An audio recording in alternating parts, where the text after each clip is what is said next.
Shalom aleikum, aleikum salam para todos. Aqui quem fala é o evangelista André Santos, mais uma vez fazendo um vídeo nesse canal oficial Maçã de Ouro em Salva de Prata, palavra dita em seu momento certo. Aqui quem fala é o evangelista André Santos, comentarista, arqueólogo, blibista e comentarista da palavra de Deus. Eu quero deixar a todos com Shalom Kavai, paz e esperança, e também quero deixar com Shalom Lahema para todos, paz e prosperidade para todos que estão vendo este canal, a este vídeo. Veja este canal, compartilhe este canal, se inscreva neste canal e manda o seu comentário. Compartilhe este vídeo para com seus companheiros e amigos e grupos da igreja, para que aprenda, cresça na graça e no conhecimento. Aqui quem fala é o professor André, evangelista André Santos, fazendo mais um comentário aí bíblico, cultural da Palavra de Deus. Vamos para mais um comentário da Palavra de Deus?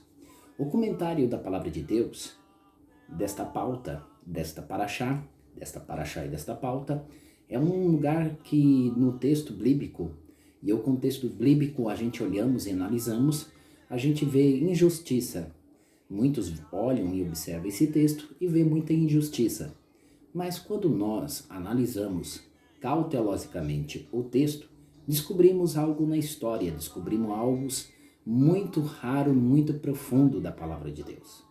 E o texto que a gente vai falar, que tem dado muita polêmica por aí, aos teólogos, professores, mestres, doutorados e outras pessoas a mais, é o texto de João 5. Isso mesmo, o texto de João 5, capítulo 4. O que está escrito lá? O que está sendo falado lá em João 5? Sim, é a história mesmo, essa mesmo que você está pensando aí do outro lado. A história do tanque de Betesda. Será que é mito ou verdade? Será que esta história ela é verdadeira? Ou será que esta história que está dentro da Bíblia seja uma história acrescentada? Colocaram esta história dentro da Bíblia? Como que conseguiram colocar? Vamos analisar a esta pauta, a esta paraxá, que quer dizer porção da palavra de Deus, porção do conhecimento de Deus. Vamos lá? Vamos meditar na palavra de Deus? No texto, a gente vamos ler João 5 e versículo 4, que diz assim: Pois um anjo descia a um certo tempo ao tanque e agitava a água, e aquele que primeiro descia na água, após sida agitada, sarava de qualquer enfermidade que ele estivesse. Olha só, irmãos, a Bíblia que eu estou lendo é uma Bíblia da edição King James, né? E é uma Bíblia conhecida como a Bíblia Fiel. Então, meus amados irmãos, primeiramente que a gente devemos observar o primeiro ponto de vista. O primeiro ponto de vista é que quando nós lemos ao versículo 4, a gente vê aí uma cena. A gente vê uma cena que era um lugar onde que tinha muitas pessoas que se reuniam lá e aguardavam a presença do anjo agitar as águas. A pergunta que não me deixa calar: é verdade ou mito? O mito ou é verdade isso? Vamos ver? Quando nós olhamos, há muita polêmica teológica nisso. Quando os teólogos analisam e vê, começam a compreender: será que Deus é injusto? Será que Deus só vai derramar milagres só para uma pessoa? Só para outra pessoa e os outros vão ficar só de olhão? Mas vamos analisar o texto? Quando nós observamos ao proceder destes textos, primeiro a gente temos que analisar que Deus, ele procede de forma que é para todos, né? Deus, ele age com os seus milagres para milhares de pessoas, né? Tanto Deus como Jesus. Por isso que Jesus, ele disse: eu vim para curar os enfermos, né? E dar vida com abundância.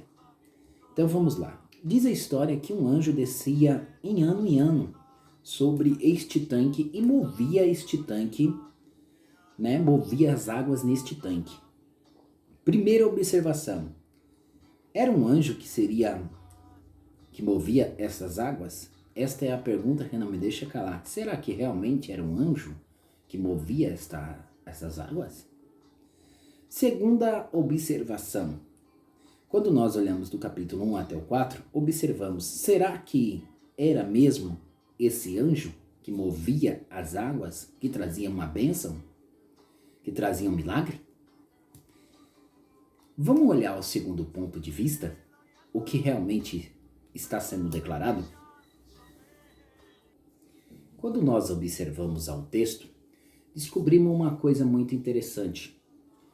As Bíblias mais antigas, existe um colchete no versículo 4. E no versículo 4 se continha um colchete que isolava essa questão desse tanque, a questão desta história. Por que existe a evidência do colchete neste texto? Provavelmente, no texto, quando tem um colchete, é um acrescento do escriba, é uma anotação de um escriba. O escriba fazia parte e acrescentava aquilo fora dos originais. Isso mesmo. Ele deixava como fosse uma observação. Entendeu? E aí a gente vê que o escriba ele acrescentou aí.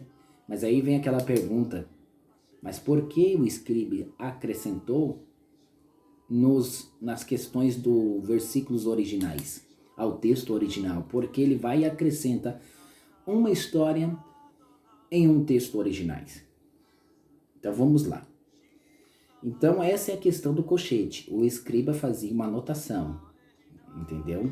E nessa anotação ele fazia o colchete. Agora vamos analisar em ponto de vista sobre a questão dos originais. Existem 3 tipos de originais. Para quem não conhece, existem 3 tipos de originais. A questão que quando nós olhamos para o Novo Testamento, há mais de 5.843 manuscritos ou pergaminho, né? Ou pergaminho dos originais textuais. Isso mesmo, que fala de todos os textos do Novo Testamento. Então, quando nós observamos, existe 3 tipos de pergaminhos originais basear ao texto. Isso mesmo. Como que é o nome desses pergaminhos? Eu vou te dizer qual é o nome desses pergaminhos que dão a receita dos originais. E dentro dos originais não contém o versículo 4. Isso que é interessante. O versículo 4 não está lá nos originais. Primeiro é o corte vaticano. Segundo é o corte narítico. O terceiro é o corte de Alexandria. Isso mesmo. Esses são os 3 tipos de originais que contém o povo católico, a igreja, né? E sabemos que passou-se tempo, veio à tona, né? E liberaram mais algumas informações sobre a questão dos textos. Então, esses são os 3 tipos de textos originais: o corte vaticano, o corte narítico e o corte de Alexandrino. Isso mesmo, esses são os textos originais. Quando nós olhamos, esses são os textos originais, são os pergaminhos originais, são os manuscritos originais deste texto. Então, nos originais, nenhum dos 3 originais, o versículo 4 é citado. E agora? Isto é mito? Verdade? Mito do que o escriba escreveu? Será que isto é verdade? Quando nós olhamos ao terceiro ponto de vista, para a questão da cura, o anjo não tem poder de curar, ou tem poder de curar? Quando nós olhamos a questão, aí já é uma outra pergunta que não me deixa calar. O anjo tem poder de cura? Agora vamos olhar um outro sentido. Agora, porém, sendo enviado de Deus, quando a gente vê aos textos, Porque quando nós olhamos, a gente também não devemos fazer que, quando se fala sobre acerca dos anjos, né, a doutrina angelical, né, que quer dizer a doutrina dos anjos, o estudo dos anjos, né, quando nós olhamos a angeologia, que quer dizer doutrina sobre os anjos, observamos se isto seria uma exaltação para os anjos. Será que isto também seria uma exaltação para os anjos? Esta é a minha pergunta que não me deixa calar. Será que isto também seria uma exaltação para os anjos? Primeiro, quando olhamos, anjo não tem exaltação e não deve receber exaltação, porque até eles mesmos glorificam e exaltam o nome de Deus, o nome do Senhor. E então, quando nós olhamos a questão do anjo, na angelologia, na doutrina dos anjos, anjo não recebe glória, anjo não recebe exaltação. Mas quando nós observamos em questão do anjo interagindo, enviado por Deus, observamos que um anjo foi ficar na porta do Éden, quando Deus expulsou Adão e Eva. Guardaram a porta do jardim do Éden. Quando nós observamos, por enviado de Deus, Deus enviou um anjo e matou 185 assírios. Mas também não sabemos que também está escrito, relatado dentro da Bíblia, que Deus mandou um anjo da morte até o faraó, até a terra do Egito. Mas quando nós olhamos, anjo não é um ser físico. Essa também é uma pergunta que não me deixa calar. Anjo não é um ser físico. E quando nós observamos também no texto, a gente vê também um anjo que dá ajuda a Miguel. O Miguel vai lá e Gabriel. E aí então Deus envia Gabriel para levar a bênção e Miguel para lutar ao lado a favor de Gabriel para levar a mensagem da vitória para Daniel. A pergunta que não me deixa calar de novo: será que realmente Deus envia um anjo para o tanque e só uma pessoa poderia receber milagre? Quando nós observamos a questão de Zacarias e Isabel, o anjo chega e anuncia: esta mulher terá um filho e será chamado de João. E ele não creu, ele duvidou, ele murmurou. E o texto diz que ele ficou sem poder falar. Isso mesmo. Ficou sem poder falar. O anjo fez o mover e deixou ele sem poder falar. Olha só que interessante. Mas também quando nós observamos, também o anjo traz novidade a quem? A José e Maria. Nos originais é Miriam, né? E diz, terá um filho, e esse filho é o filho do Deus vivo. E o nome dele será chamado de maravilhoso, conselheiro, ele será chamado de Jesus. Deus conosco, Emanuel. Mas quando nós observamos os textos, os 3 textos originais, né? O corte vaticano, o corte narítico, o corte alexandrino, quando nós olhamos a este texto, acreditamos que não está lá o versículo 4. Só que quando nós observamos esse livro de João, que contém 21 capítulos e 879 versículos e 167 perguntas, a pergunta que não me deixa calar, o escriba, ele coloca isso como uma anotação, um acrescento, quando se há um colchete. E por quê? Quando nós olhamos a questão dos originais, chegamos a olhar nos originais e observar a questão dos originais. O versículo 4 não está nos originais, no corte vaticano, no corte com narítico e no corte que é do alexandrino. Só que o versículo 7 do mesmo versículo 4, ele contém. E a pergunta que não me deixa calar: e agora? Por que razão não está o versículo 4 e o versículo 7 está?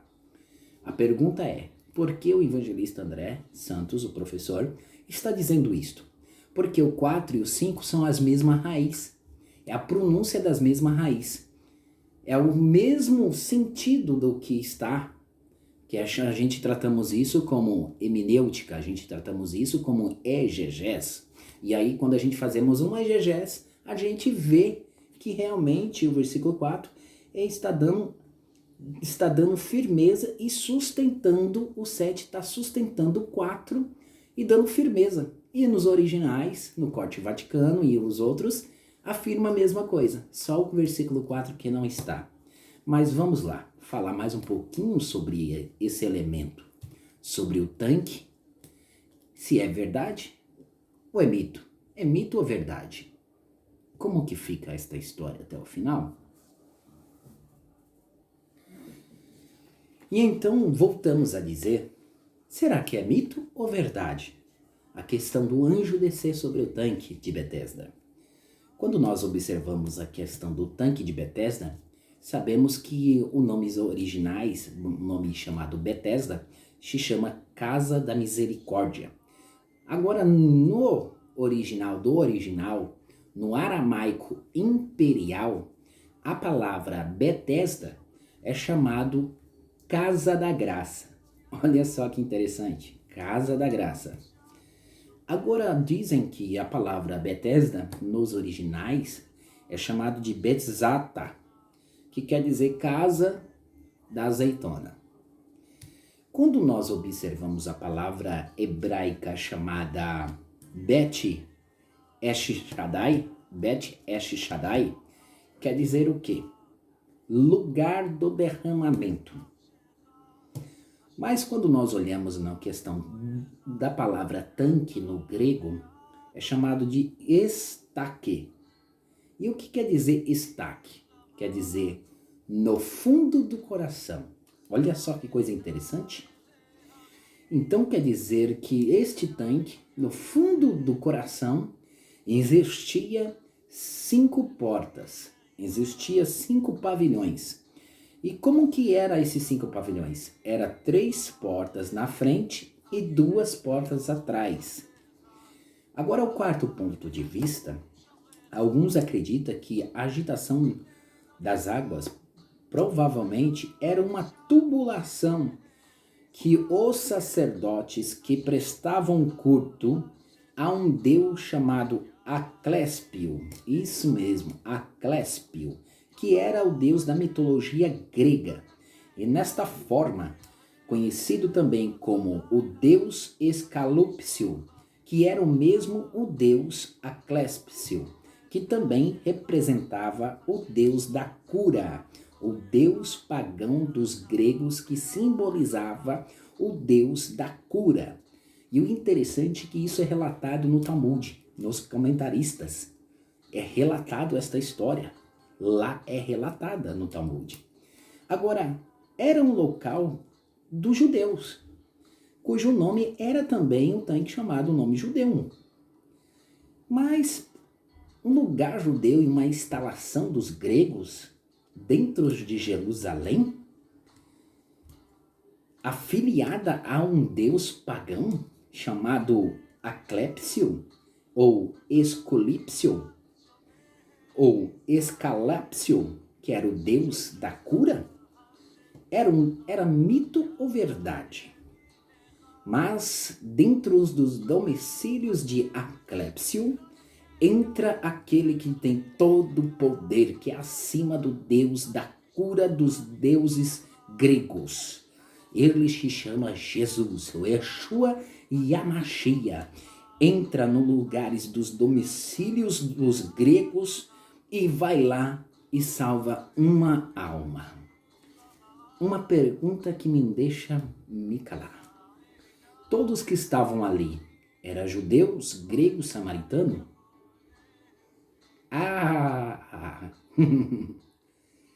Alguns comentaristas dizem que aquele lugar era um lugar pagão. E por ser um lugar pagão, tinha várias pessoas lá que eram gregos e de repente tinha uma única pessoa judia, uma única pessoa judia lá, por ouvir um mito, um conto da história do deus pagão chamado Asclépio, e diz a história que esse único judeu ficou lá esperando o movimento das águas sobre aquele tanque. Agora a pergunta que não me deixa calar. Vamos lá? Vamos lá? Pela pergunta que não me deixa calar. Como que o evangelista pode me aprovar sobre este evento, sobre este negócio, esse requisito? Simples. Ele dá uma ordem, Jesus dá uma ordem para ele, e aquela ordem que Jesus dá para ele, só quem sabia era o judeu. E você me pergunta, a pergunta que me deixa calar, qual é essa pergunta que o evangelista está dizendo? O que é isso que o evangelista André Santos está dizendo? Vou te dizer, isso mesmo, a lei do sábado. Todo judeu respeitava e praticava a lei mosaica, o sabate, isso mesmo. Então, por isso mesmo que quando Jesus chega até ele e diz assim para ele, ó, o que você faz aqui? Ó, você quer receber o milagre? Quer receber a cura? Ele fala, o versículo 7, não tem que ninguém me lance. Estou aqui 30 e poucos anos e não tem ninguém para que me lance. Resumindo, aí Jesus disse, tu crê? Tu quer? Eu já estou sabendo disso. Agora, pegue isso. Uma pessoa em um lugar errado, na hora errada, e ficou lá por muito tempo acreditando em uma fábula, em uma história. Mas sabe o que acontece? Está entrando Jesus. E Jesus está chegando ali para tirar aquela pessoa de uma história mentirosa e do engano. Ou melhor dizendo, Jesus está chegando ali para tirar aquela pessoa daquele estágio de acreditar em uma coisa que não realizava. Agora, meus amados irmãos, alguém pensa que eu estou em um lugar errado, estou vivendo aqui tanto tempo e nada está acontecendo, mas Jesus vai até você. Yeshua e a Mashiach vai até você para tirar você do estado que você está e por aquilo que você acreditava e nunca aconteceu. Então Jesus vem tirar você de um lugar do engano e da mentira e da vitória para você. Aqui quem fala é o evangelista André Santos, que comentou sobre esta história linda e maravilhosa. Para finalizar, Deus manda uma só pessoa ser curada? Para finalizar, Deus só curaria uma pessoa ou outra pessoa? Por quê? Isso é injustiça. Quando nós olhamos a injustiça, Deus só faz milagre para uma pessoa, as outras não podem. Deus não faz brincadeira com a humanidade. Deus não brinca com a humanidade. Deus não brinca com a saúde da humanidade. Então era uma crença mitológica grega. E o escriba coloca como anotação. Então receba da parte do Senhor Jesus. Shalom Aleikum, Aleikum Salam. Comente este comentário, compartilhe e se inscreva neste canal. Maçã de ouro em salvo de prata. Palavra dita em momento certo. Shalom.